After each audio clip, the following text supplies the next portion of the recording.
another person is working on sewing, and you just kind of just see all of us together with yarn kind of hunched over me. I'm hunched over as well. And we're all just crocheting my Entei cosplay together to get it done in time for the photo shoot.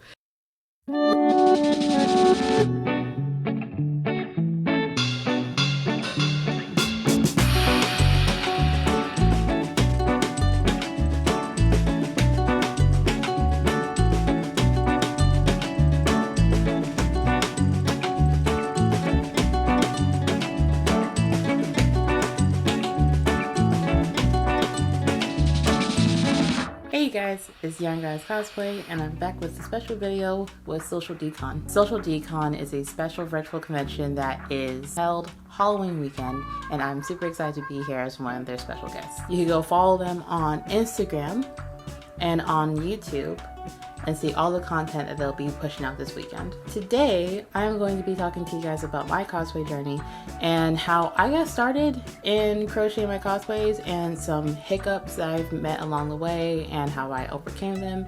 And, it's just going to be like, a little story time.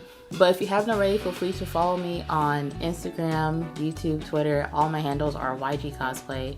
And let's get into this video. First, I want to say thank you to SocialDCon for having me as a guest this year. It's super exciting to see all the different virtual conventions that are popping up as we endure this Ponderosa. So first, we're going to talk about how did I get into crocheting my cosplays.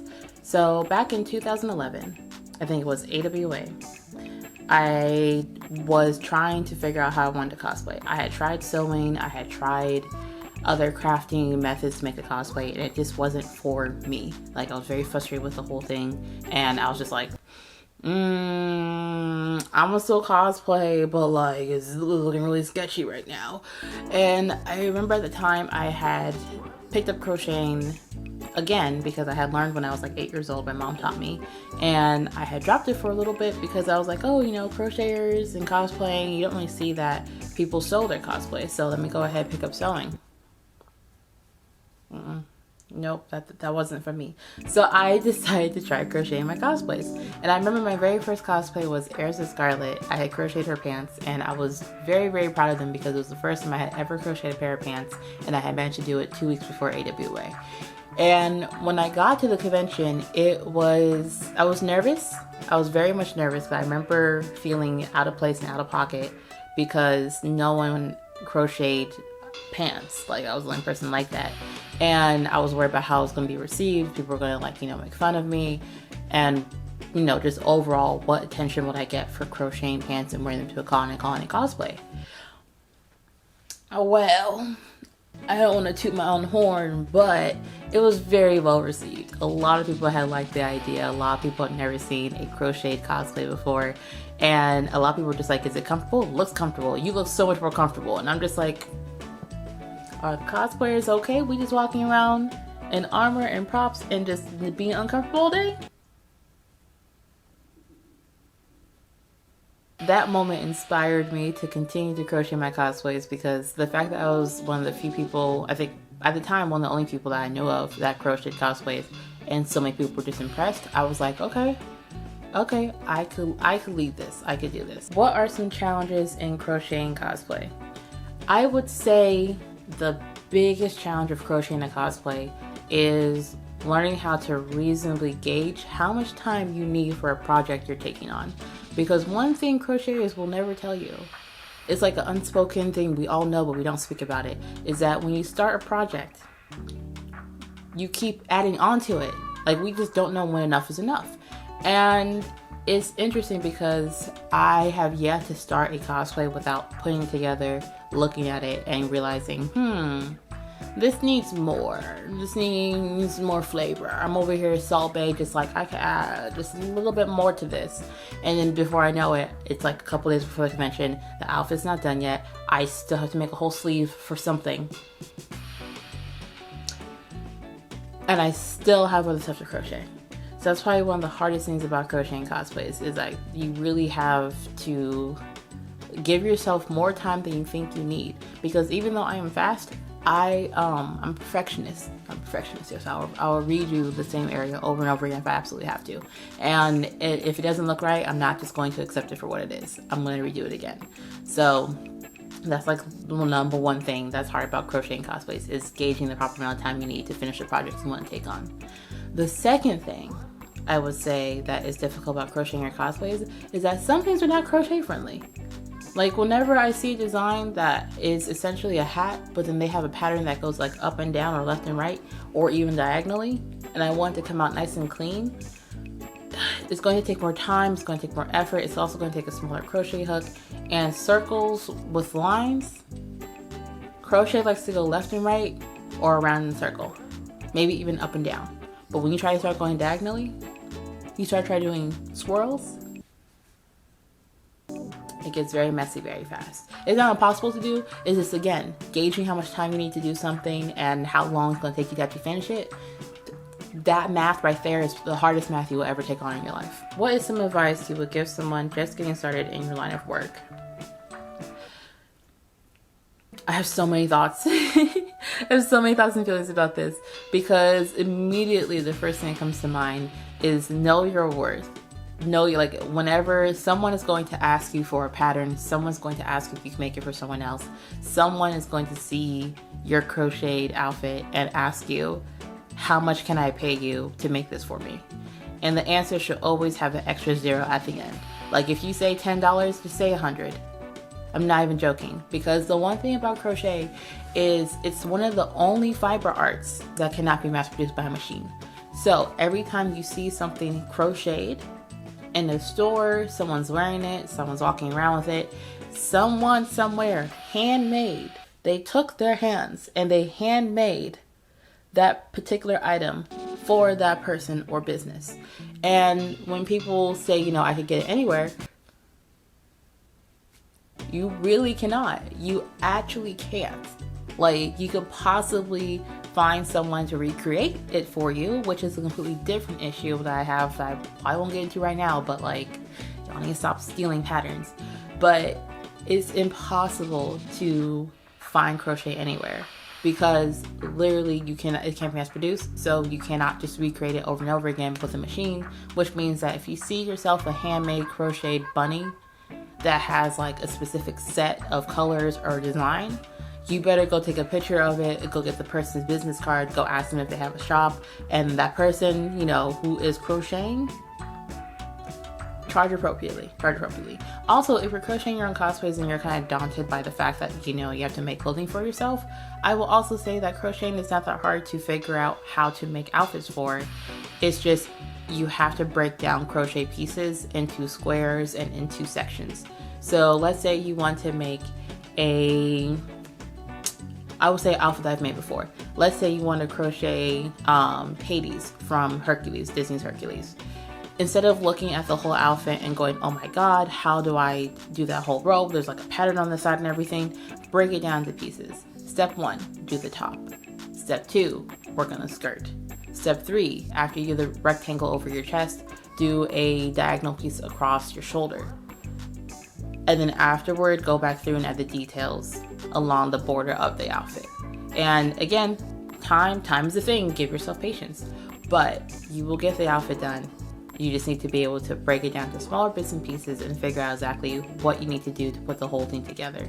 Who has been your biggest supporter? Oh my gosh, so my biggest supporter is kind of hard to like just pick one, because I remember when I first started crocheting my cosplays and like starting a business with it, I very much felt nervous about the quality of my work. And I feel like whenever you're creating anything, you're hyper aware of the quality. Like in the back of your head, you're always comparing it to something that you have deemed perfect. And when you try to make it or make it yourself, it's not as perfect as you would like for it to be. And I would say that my biggest supporters have been all my friends who would order stuff from me and just trust for me to figure it out. Because baby, some of these things I was like, you sure you really expect me to figure this out? And they were like, yes, I believe in you. And I'm like, okay, cool, well, I'm gonna take that belief and borrow it for a little bit, because I'm having a hard time believing in myself right now. And it helps. It's a confidence booster. It makes me feel more confident. It makes me feel more comfortable in crocheting, and really just like, you know, taking on more adventurous projects, because I know at the end of the day I can figure it out. I just need a longer Netflix playlist. That's it. my other really big supporter, it sounds cliche, but it's truly my fans. Like, my fans support me in all my recklessness. And I say this frequently because it's absolutely true. I would not be here without you guys. Like, the opportunities that I have access to, the way I'm able to do silly stuff, and the way I'm able to like create content the way I do is because my fans truly support me in all my shenanigans. Like, all my y'all have been here. You know who you are. Y'all have been here since day 0. Y'all know what shenanigans I be getting into, okay? So I love you guys. I love you guys so much. And last, but like, it's not really like, you know, least and everything, but I think one of my other like really big supporters is, oddly enough, I don't want to, again, it's another cliche. I don't want to say my haters, but like, every time someone's like, oh my god, I can't believe you made that out of crochet, it looks dumb, I'm just like, you mad, bro? Like, you guys are not quite supporters, but it's just, it is an interesting gauge of achievement to me, where I see that I finally have made enough impact on my environment and in my cosplay community where I've had people make fake accounts. Like, that's when I know I've made it. When I see people who go out of the way to say I look dumb, I'm just like, wow, you're actually pressed because I'm doing something. I'm making waves. And as weird as that sounds, it's still somehow to me tells me that I am doing something, because people don't complain about someone who's doing nothing. They complain about people who are actually making an impact. And my impact clearly is big enough for people to, like, you know, be like, oh, this crochet cosplay isn't accurate. It looks okay. And I'm like, can you crochet it? No? Okay, well, a retweet is a retweet, okay? I'm not pressed. Thank you for the engagement. As a crocheter myself, do you have any tips on creating your own patterns? My gosh, I would say the first thing that I had a really hard time learning to do when I was working on my own patterns is learning how to stop and take notes. Because you don't write a pattern while you're making something, you take notes and then you turn your notes into patterns. So I would say the very first thing you would need to do is to learn how to crochet a little bit, stop for a second, drop some notes so you could like refer back to what you were doing, and then later take your notes and turn that into patterns. The other thing too about writing your own patterns is read them out loud. Like, listen to them and see if it makes sense to you, and try to break it down step by step so that when someone else has to read it and like recreate what you made, they don't get tripped up because you just spoken in a way that assumed that they know what pattern you're talking about. So like, if you're using a specific set of stitches or a type of stitch, like if you say use a shell stitch, there's a bunch of different ways to do a shell stitch.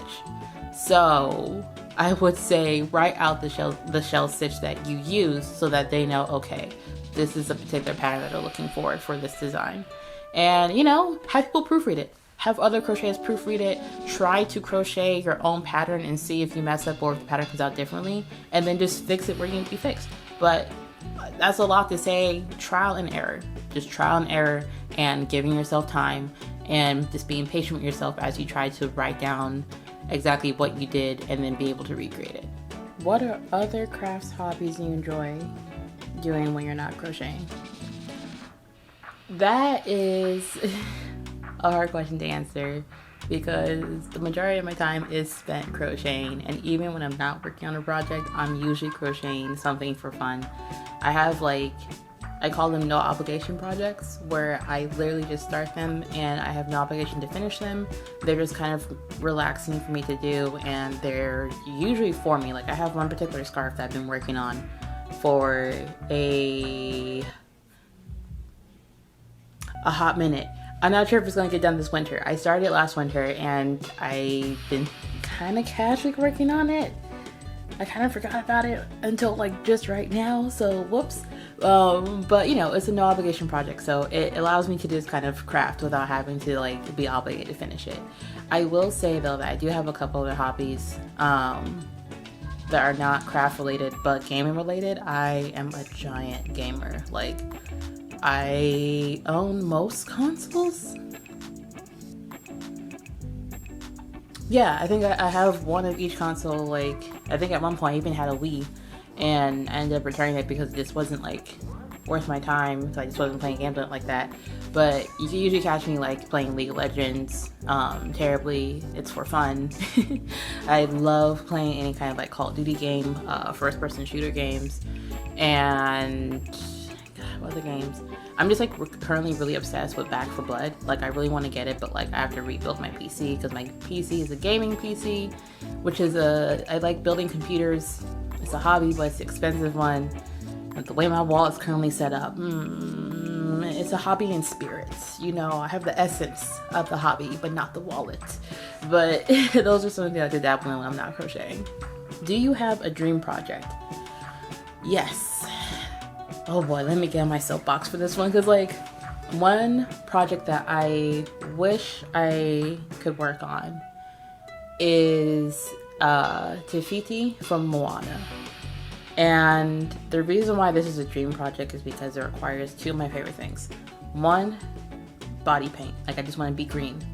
Two, crocheting just individual leaves. Like, I really want to just make a pattern where I get to just make small individual leaves, lace them all together with a chain stitch, and then just wear essentially like vines all over my body. Like, I really would like to do that and just take the time to put it together and make the little flowers and have them go everywhere, and then have like the headband. Like, I just want to do that particular project because it'll probably be the most intricate project I've ever taken on. It would be the most detailed project I've ever taken on. And it will also just be really cool to just start something that requires so much detail and then just spend time on it. Because right now when I work on projects, a lot of them are time sensitive.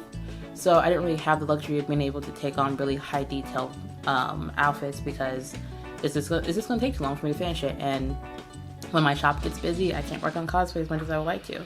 So to work on Te Fiti would mean two things. One, I have the funds to like actually put together this project because let's be real, it's gonna be expensive. Two, I have the time and the luxury to take a break from all my business stuff to just focus on this particular project. But that is my dream project. How do you decide on a project to take on? It depends. I have a couple of cosplays that I have made because I was interested in the character, but I don't really know much about them. Like, either I saw a meme or a gif or something about them and it resonated, and I was like, okay, I'm gonna do this outfit. There are other outfits that I've made that I just absolutely love the character. One in particular is Chell. Like, you will always see me in that outfit at some convention because her character from the movie is just great. I really enjoy her outfit, and it's kind of hard to find other Road to El Dorado cosplayers. So when we find each other, we're kind of just like, oh my god, you remember this movie too? Let's go do dumb shit together. So Chell's like a personal favorite, but like sometimes I think some cosplays I have made just to see if I can actually do them. I think one cosplay this year that I made was my original character, Fairy. And I never made wings before. And I wanted to see if I could do it. And I think at the time there was a virtual event called Black Fae Day, and everyone was getting together and like making fairy outfits. And I was like, hey,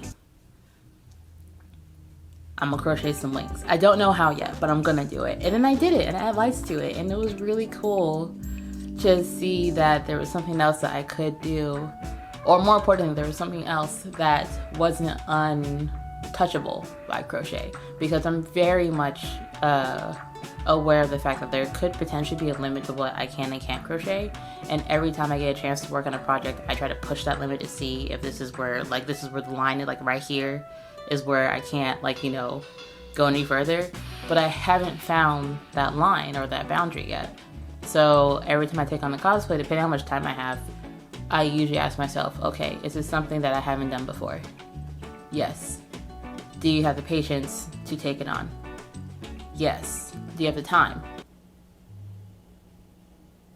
We're gonna make the time. All right, let's go. Do you sell patterns? Where can I find an easy pattern? So for me personally, I just started selling my patterns. It took me a while to kind of figure out how I wanted to do this because I would say a good 99% of everything I create is straight out of my head and onto a crochet hook. So I was really worried for a while about people not giving me credit if they were to use my patterns, people using my patterns and then acting like they made it themselves, and just other things, because within the crochet and fiber arts community there is a lot of misunderstanding about what is theft and what isn't theft. Like, a lot of people that crochet, that are seasoned crocheters, can essentially look at a picture of a crochet project and recreate it. It won't be exactly like the image that they saw, but it'll be close enough to where if you were to get it and you weren't familiar with, like, you know, what differences there are, you wouldn't think twice about the item, the pattern, design, nothing. And because my stuff is, like, you know, very dear and close to me, I didn't want to sell patterns for a while.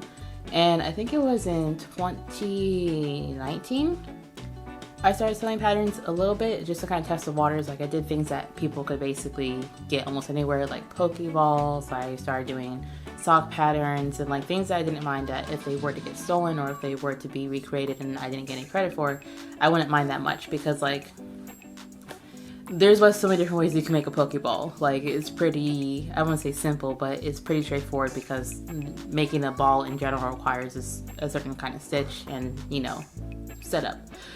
But for my cosplay stuff, my more intricate stuff, I still haven't released that much. I still haven't released a whole lot of patterns. I think I started releasing my Pride Owls. Again, things that I don't mind if people do not credit me or if they forget to credit me. I do write on all my patterns where you could credit me, how you could credit me, my handle, everything. And so far, the people that have bought patterns have given me credit where credit is due. So that has been nice. But selling patterns does give me a certain level of anxiety, because I know that a lot of crocheters usually create something and then they just show off what they made, but they don't necessarily tell people where they got their pattern from or if they even made up the pattern by themselves or not, unless someone asks. And then you see people get there like, go, oh, I used a pattern and I don't remember the name or something like that. And it's like, it's a valid concern, because like I feel like as more and more people get into crocheting and they begin to realize that this art it is fun. It is fun. Like, you could kind of create whatever you want. A lot of people see things that they've never seen before crocheted and they want to recreate that. So there's a certain level of excitement that kind of comes with it. But the etiquette as far as how to buy a pattern, how to use a pattern, and then how to even go about giving credit to the appropriate designer, and, you know, just kind of understanding that even though you made it, doesn't necessarily mean that it is yours. Like, the design you didn't think of, the design you didn't come up with, you didn't sit there and take it apart and then put it back together until you got something you were satisfied with. You just get the end results, and then you get to recreate it, and then you have it. And even if you alter it a little bit, it still doesn't make it yours. Like, it doesn't make it your pattern. It just is the pattern that you used, and you give it some alterations to fit what you wanted to do. But when it comes to selling patterns, I do sell a couple of them, but I am slowly inching into selling more patterns. But I'm still very much testing the waters to see that people understand that when you use my stuff, please credit me.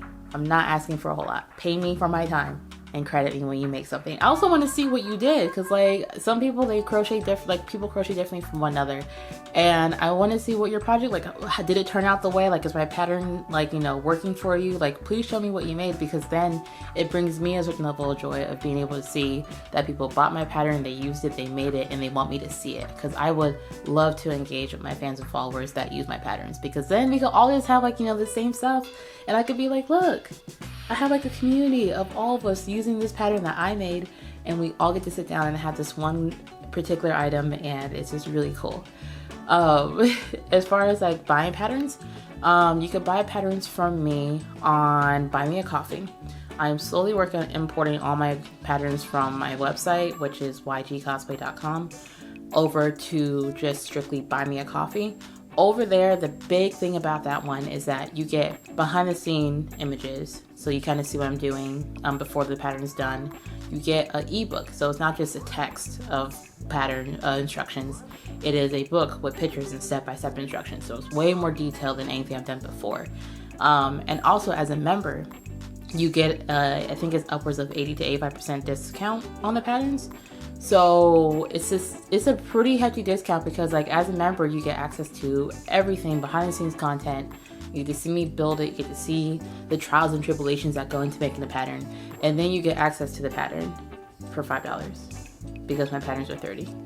And I definitely like, highly recommend you guys go check over there because I'm looking for more feedback too, because to a certain extent, this also allows for members to like tell me specifically where it is that they are confused or where it is that they need more explanations, and I can help you there.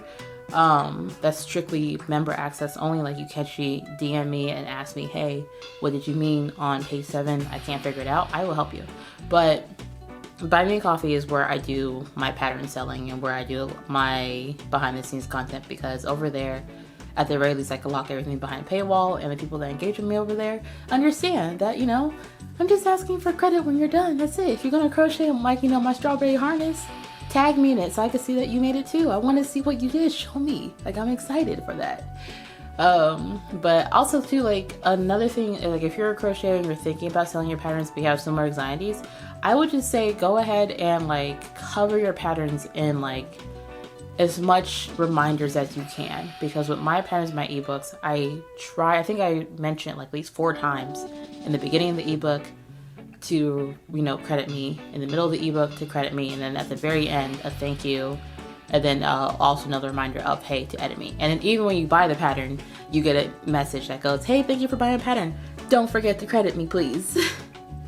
So if you have that anxiety, it's just kind of like, remind people as much as you can. Definitely advertise where you sell patterns. Make sure you have a way to like keep track of who's buying what, because with Buy Me a Coffee, you can also see like who purchased your pattern. So if someone, isn't acting right, you could be like, hey, I know it's you, Bethany Ann. I saw your transaction. I got your email address. I know, you can't hide it. You can't. So at the very least, you can see there. You can't, unfortunately, people buy stuff, you can't take the pattern away because that's just how it works. It was when they buy it, it's, theirs to use. But also like put in your patterns too, like, disclaimers on how you want people to use your patterns.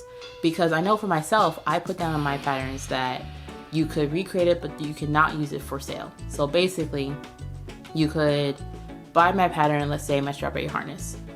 You cannot sit down with that pattern and make 20 of those harnesses and then go to a convention or store or put them up in your shop as if it's your design and sell them.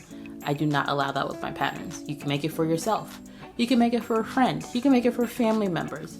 But if I see that you have this listed in your shop and you're taking orders, I'm gonna ask you, did you see the 4 times I told you you're not allowed to do this?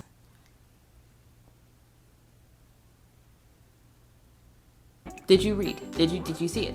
And if you say no, then I can be like, okay, well, when you bought it, this is what you agreed to, so please take it down. But selling patterns is, it's tricky.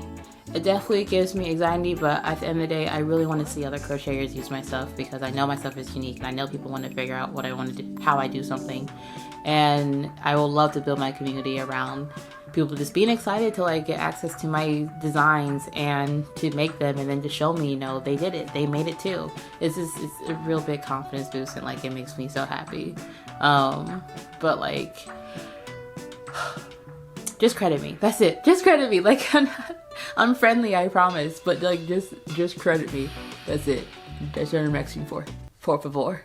Have you ever collaborated with another crafter in your work? If not, is there room for collaboration? So, when it comes to crocheting and collaborating, I have many people I want to collaborate with. I did do a photo shoot with a bunch of other crocheters for SocialDCon 2018, 2019. Time is weird. My sense of time has been broken for a hot minute. But we did a little collaboration, a legendary Pokemon group. And it was really cool. Like, we all got together. The outfits were amazing. I did Entei and other crocheters. I did their legendary Pokemon. And one person even crocheted like the Pokemon bag. And I was like, this is great. And I would love to collaborate with another crocheter in the future. Because like, I feel like with crocheters, it is, especially with black crocheters, like let's just be real, with black crocheters, it's easy to feel isolated within the crochet community because the crochet community is very much white. It's very much older white women sitting down with their doilies. And when you see it in cosplay, you don't see too many of us. Like, I think there's like me and one other person in Atlanta, and then everyone else is up north. Like, literally everyone else is up north, and I'm just like, you guys, I'll be back in Virginia. I promise. I gotta stay down here for a little bit because, you know, we in this haunted pizzeria or whatever. But I would love to collaborate with another crochet artist. I'm just not sure what, because I think the other thing too with collaborations is that, like, one, they take time because crocheting is time consuming, and two, for some reason we always working on a project. Like, I have asked in the past, and like, we just always seem to be crocheting something else. Somebody like, girl, you free? Girl, you know, I'm working on this blanket still. Okay, well, what happened this way? Like, your store got busy? I'll see you in a couple, I'll ask you again in a couple weeks. And then a couple weeks turn to a couple months, and the next thing you know, it's 2022. But I will, if you are a crocheter and you like to collaborate, I'm definitely very much open. My DMs are open. What is a funny moment you had while making a piece? Funny story. So I remember when I had collaborated with the other crocheters for SocialDCon, I was working on my Entei, and I was literally like down to the wire trying to get my outfit together. It's the day of the photo shoot, and I remember I needed help because I had to finish crochet the back. I had to work on something else in the front, and I needed someone to sew something onto the crochet outfit I had on. And it was cool because all of us got together. I think 3 of us got together, and I had one person crocheting the cape in the back. I'm sitting down my lab crocheting my thing. Another person's working on sewing, and you just kind of just see all of us together with yarn kind of hunched over me. I'm hunched over as well. And we're all just crocheting my Entei cosplay together to get it done in time for the photo shoot. And it was, I fondly remember this moment because we were all crocheting. Like, we were just all crocheting at once together. And it was just like, it was just magical. I don't know how to even properly explain it. It was just perfectly magical to sit down with other crocheters that crochet similarly enough to me to be able to work on my outfit as I have part of it on, and for me to finish up another part of it, and then for all of us to put it together and then have Entei done in time for the photo shoot. Like, I would love to have that feeling again of just having another crocheter with me to just sit down, crochet on the same project or a similar project or pieces of a project, and then put all together and then see at the very end the finished product. Like, it's such, I literally, like, I have like butterflies and goosebumps just thinking about it because it was such a great moment, and I haven't had a chance to have that moment again, and I would love to be able to do that again in the future. What other business ventures are you involved in? Boy howdy. I would say outside of just my crochet business, I started making wigs this year, and it's still crochet because the way I make my wigs is essentially just like a latch hook, and instead of yarn, a lot of hair, and a lot of wig caps. Like, the fact that they're just so cheap, I usually go to the beauty supply store by me and I just buy a bunch of them and just wait and see what happens, like what inspiration hits in the middle of the night. And the wig venture mostly started because I got tired of having to crochet wigs in their entirety. So I started crochet wigs, but then I would crochet the cap and then have to take the yarn and then turn it into individual pieces and then install the pieces into the wig cap that I just crocheted, and then decide if I have the patience to unravel the yarn and fluff it out to make it look like hair or just leave it as is. I have never fluffed out the yarn. Every time after I've done installing the hair, I've just been too tired or just too fed up with the project to even consider having to unravel each strand that I just made. So This year I decided to take on wigs because I wanted to make a line of wigs that were stretchy, that could fit over natural hair, because that's another thing too. Like, some of these wigs I've been buying, they are good kind of, but if my hair isn't like laid to the Lord, like if it's not slick back completely, the wig cap may or may not fit right. The wig may be kind of high up in the back. It might look kind of weird. And in my core, I'm a minimalist. I'm very much a minimalist, and I just refuse to do too much for something that I only need to put on for like a couple minutes. Especially right now, since we're, in a Ponderosa, and a lot of my videos that I'm doing and making are either for TikTok or YouTube. So I don't have to do a whole blowout, press out, braid down, slick back, lace front. So I don't want to do all that for a 20-minute video. So the wig caps I got are netted, and I began to basically just latch hook, or essentially crochet hair into the wig cap and then fluff it out and design it. And it worked out really well. I was able to make a couple of wigs that just fit over my head very comfortably, and I didn't have to worry about having my hair completely put down. And from there, I just kind of started doing more and more wigs because I realized that I really enjoyed this form of crocheting. I'm still working on a crochet hook. I am very quickly accumulating more and more different size latch hooks, which will eventually be added on to the rest of my crochet hooks that I currently own. I have a lot of crochet. I don't even know how to even, it's up there in the double digits at this point, and I'm probably not going to stop for a while. But now I have two different kinds of crochet hooks that I like to collect, and the wigs kind of give me a interesting break from just regular crocheting. Crocheting I really truly enjoy, but wig making, it's new, it's fresh, it's different. I'm enjoying it. I'm enjoying it a lot. Another business venture I am slowly getting into, I would just say mostly just YouTube.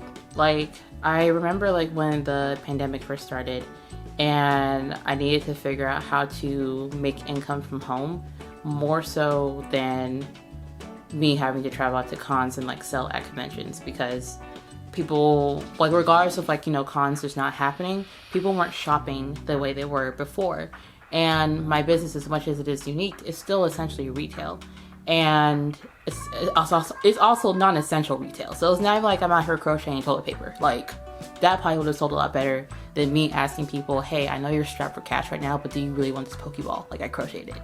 And it was understandable. I wasn't upset about it, but I had to figure out how to monetize myself differently to survive the pandemic.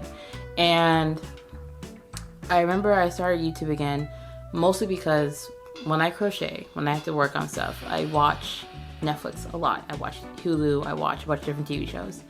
And I just remember this always comes to a point in my TV watching where I literally don't have anything else of interest that I want to watch. So I find myself grabbing literally whatever and just watching it, which means I have watched a lot of trash TV. And not even just the good kind of trash TV. I'm talking, who funded this? Why did you fund this? You really thought this was a good idea? And from that, I think I was watching American Horror Story 1984.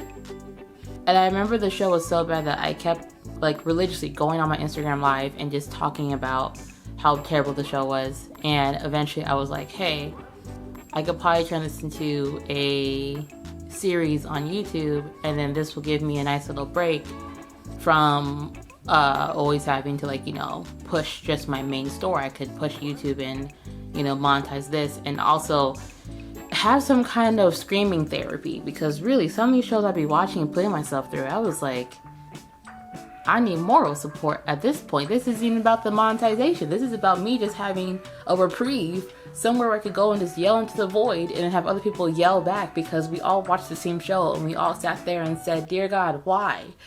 But it turned into a whole series. It's called Stitch and Bitch Sundays, and it's probably one of my favorite things to do, because again, it allows me to both crochet, it allows me to do yelling and describing what I'm watching, and also it's really cool kind of watching people find my little channel and then express to them how bad the show was, and then have them also watch it and then express to me how bad the show was and what they thought about it. And some shows that are so bad that they're kind of good, and now I low-key like have like this small following, because like, okay, personally I really love Zombievers. So like some people are just like, you know, it's not that great, it's terrible, it's over the top. I'm like, no, Zombie Beavers, that whole movie is my favorite thing. I didn't realize I was gonna like it so much, and it's a B rated, like it's like a D minus. Like it did not pass any of its classes, but there was a lot of effort put into it. And there's a dog. Their acting, I hope they get like specialty food, because their acting was amazing. It was great. But things like that I really enjoy, and my YouTube channel is another one where I get to like have a break from crocheting without taking a full like hiatus from it, because I still have to crochet. Like I have other segments on there that are essentially commentary about things I know surround me. They're called Tuesday Tea Talks, and those are interesting because I have lots of thoughts and opinions, and it's nice to have the space to express them. But also, people watch my videos. It's a weird thing. Like I'm glad people watch them, but I'm also kind of like, what conventions will your fans and followers be able to catch you at next? So for this year, I think the last convention I'm going to is Anime Week in Atlanta. I'm a guest at it this week. I'm a guest at it Halloween weekend, and I think that is potentially the last con I'm going to go to. I really haven't been going to conventions at all because of the outside, and I want to attend more next year. I haven't really made plans just yet, but I'm testing the waters, because like me personally, I haven't gotten sick. I get tested on the regular. So what do I look like ducking and dodging and bobbing and weaving just to get sick at a con and have it be Miss Rona? Like I'm trying to keep my streak, okay? I never miss a shot.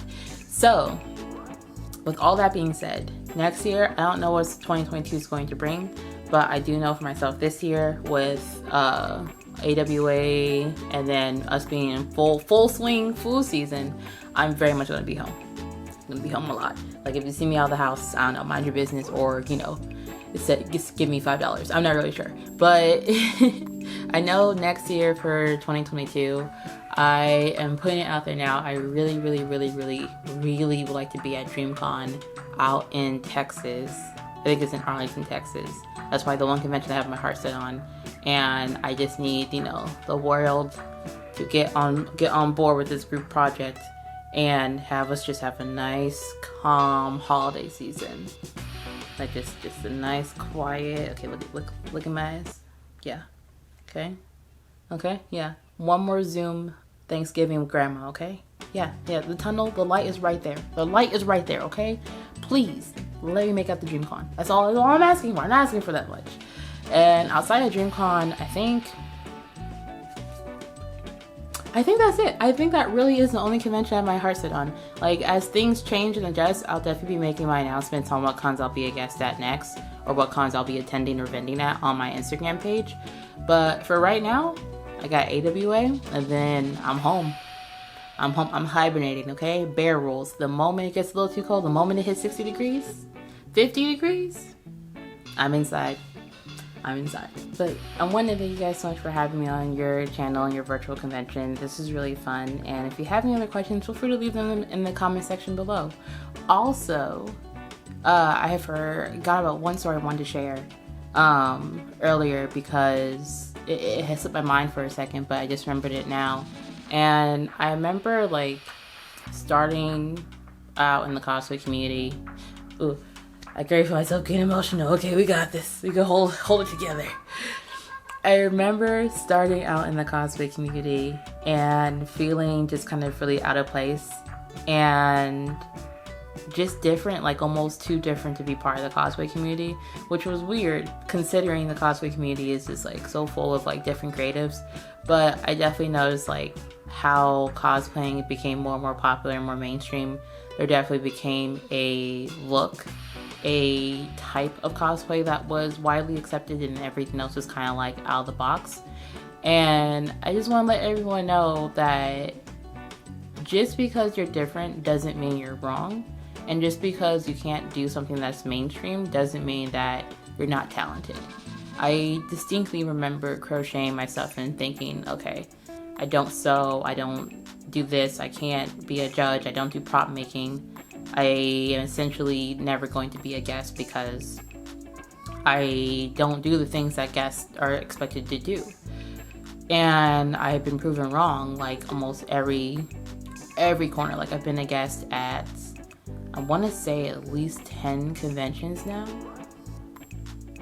It's kind of weird to think about, but like I just remember like my platform growing and also coming across people that like were inspired to see my stuff and to see me crocheting. I remember one of my friends, Adorable, she crochets her cosplays now too, but like I remember she had told me that like one of the first things she saw was one of my cosplays and it was completely crocheted, and then it inspired her to start crocheting her own cosplays. I've had people from over in England message me and email me and tell me, you know, they're just really inspired and really amazed to see a crochet business thrive and be so unique.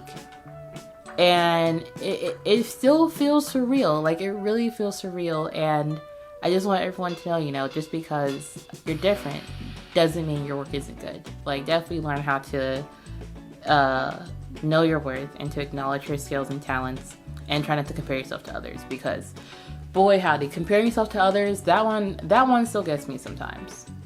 It gets me on a Tuesday afternoon. And a Friday night, yeah. Those 2 days in particular. I don't know why Tuesday and Friday, but those nights, comparison just comes up, and she's just like, I just want to talk. No, you don't. You never want to talk. You always just want to fight. It's a lie. But I just want everyone to understand, like, you know, do you, because you're out here inspiring someone. And even if you don't feel like you're doing a lot, you're still making waves. Like I remember feeling like my page was very small and I felt like my talent was very niche. And then I think recently I went out to Queen City Anime Convention as a guest. And I remember I went on stage and we were introducing ourselves. We were one of the cosplay judges, or the runway cosplay contest judge, because they had two of them and we specifically did the runway one. And I remember going out on stage and just kind of going, hey, you guys, Yarn Goddess cosplay, and the whole audience roared. Like it was just this giant cheer and eruption of excitement. And I'm not even gonna lie, I got teary-eyed. I was like, oh no, here it comes. Here it comes. Fortunately, I always wear waterproof eyeliner, but like, it felt so amazing, and it just really humbling to see that all my efforts online were translating in person as well. Because when I say social media, especially with like, you know, this particular year having to switch everything online and not being in person like as often, and for some of us just not anymore, depending on like, you know, your immune system, it is so easy to sit down and look at your numbers on Instagram, Facebook, or Twitter, and then look at your talent and just kind of go, okay, you're not pulling the numbers I want you to pull. Now, mind you, social media is a completely different beast. It's absolutely insane. Instagram's algorithm will forever be broken. Like, don't use Instagram as a gauge to figure out if you're worthy or not, because Instagram be raggedy. And especially like as a Black content creator too, like you just have different things you have to like deal with online versus other creators. And not to get too much into, you know, all the little things about social media, but like when you are marginalized, I feel like those things are heightened online. And your talent doesn't mean it's any less. It just means that those marginalizations that you live with are going to be more prominent in the online space than they are in person. And I say that loosely because I know everything's different, but it's just very easy to like just kind of sit there and think that you're not that great at what you're doing because the numbers aren't showing. And I cannot stress enough how much I want to say that's wrong. It's so wrong. Like I remember earlier this year, I really was going through it like mental health wise, and I really thought I wasn't anybody. And then I left the house. And I remember, I think I went to another convention as a guest, just like, I just went as an attendee. And people were recognizing me because they actually watch my YouTube videos. Like, people actually miss when I skip a week. And it's so weird because I don't need 10,000 people asking where I'm at, but when I get 1 or 2, even just like, 4, it just tells me that I'm making an impact. And that is what's really important to remember. So I sit here and I tell you, please ignore social media. It's a bunch of BS. Your talent is amazing. You're doing great, sweetie. You're awesome.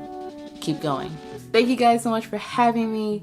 I will catch you guys online and everything. You can always follow me on Instagram, Facebook, and Twitter.